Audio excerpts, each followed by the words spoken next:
Life on Mars. Now, this was presumably what John Simm's kind of big major role before he joined the Whoniverse back in 2007 as the latest incarnation of the Master. And it's a series that I felt for a while I should probably give a chance to, but this was the year, and also it's another cop show to my 2023, as I've had quite a few this year, such as like some Castle, Broadchurch and Light. So essentially, I've watched through the first series of the show, kind of 8 episodes long, and I personally thought it was fairly good. So, the first series originally ran from the 9th of January to the 27th of February 2006, across 8 episodes. It focused on a police officer, Detective Chief Inspector Sam Tyler, played by John Simm. He's a police officer in 2006, however, when he is involved in a car accident, from his perspective, when he wakes up, he is in the year 1973.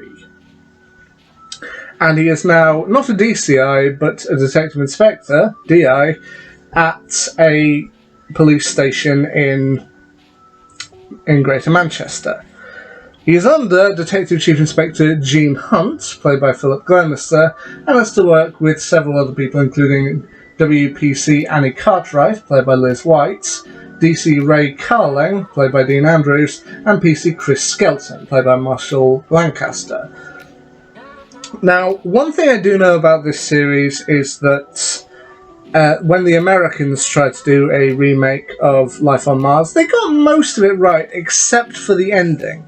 Now, the title of Life on Mars is mainly supposed to refer to the David Bowie song, Life on Mars, to which this and its follow-up series, Ashes to Ashes, relied quite a bit on David Bowie music to show different parts, and also to signify how 1973 police work was very different to 2006, to which Sam Tyler has to deal with a lot and has to get used to the fact that 1973 is like a different planet to 2006.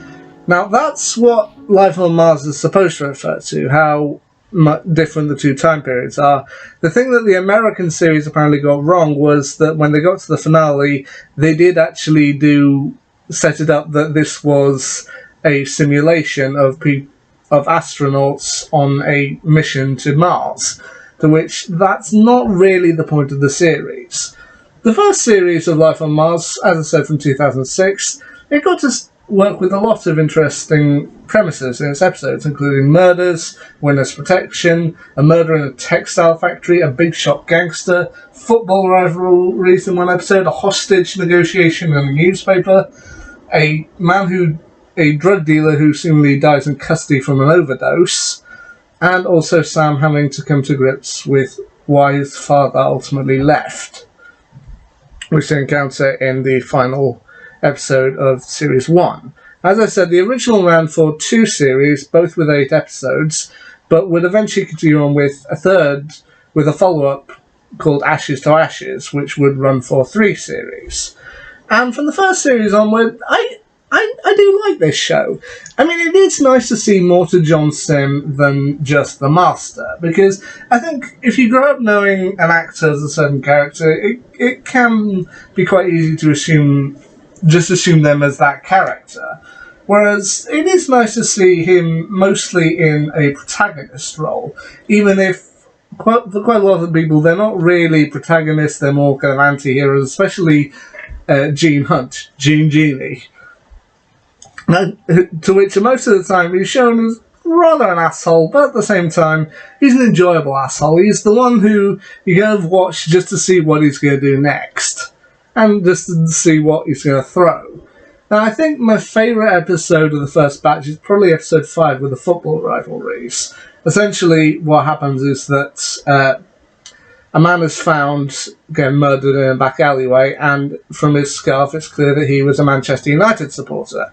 And while the team go about investigating who actually murdered him, Gene assumes that it was a Manchester City fan because they've got a big match coming up, and they assume that football rivalries eventually go underway. It was a City fan who murdered the United fan, and he's just ready to close the book on it. However, Sam believes that there's more to the case than meets the eye, more than just football rivalries. He believes it may have actually been something like a United fan trying to set up the City fans into a conflict.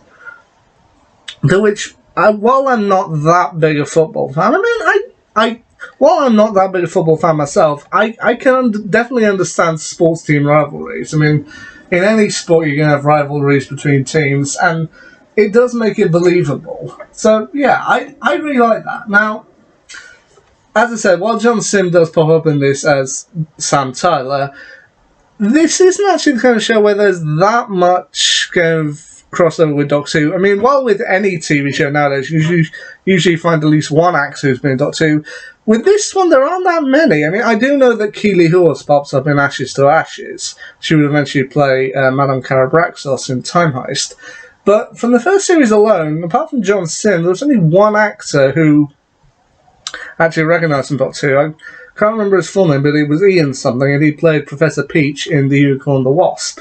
So I know there are various actors, and I do like how each character kind of fit into Sam's kind of world. I mean, Gene Hunt is, of course, the rough around the edges DCI.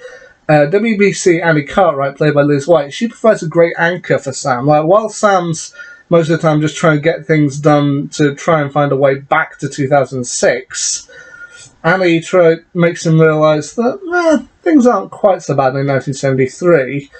And Ray is kind of, once again, your kind of enjoyable asshole, and Chris Skelton does provide a nice kind of midpoint. He's not quite an asshole, but at the same time, he's not the nicest guy, but at the same time, he understands where Sam's coming from most of the time.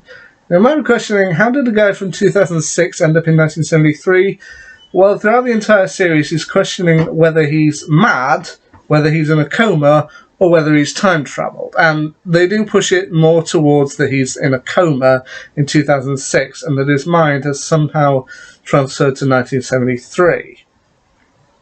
And throughout the series, he hears voices in his head that suggest that they're thinking about disconnecting his life support, how he's going to be going in for an operation, and ultimately that does come around a lot more in Series 2. I will hopefully one day get to kind of watch through Series 2 of Life on Mars, but for the first series, I think it's a good one, and I really do enjoy this show. I mean, as I said, while I mostly knew John Sim as the Master, when he came in 2007, this, for me, shows that he was a lot more than just the Master. This was Sam Tyler. You know what? He was good. I will get to Series 2 eventually, but for the time being, what do you want to do now, Gov? Pub? Anyway, until next time, see ya.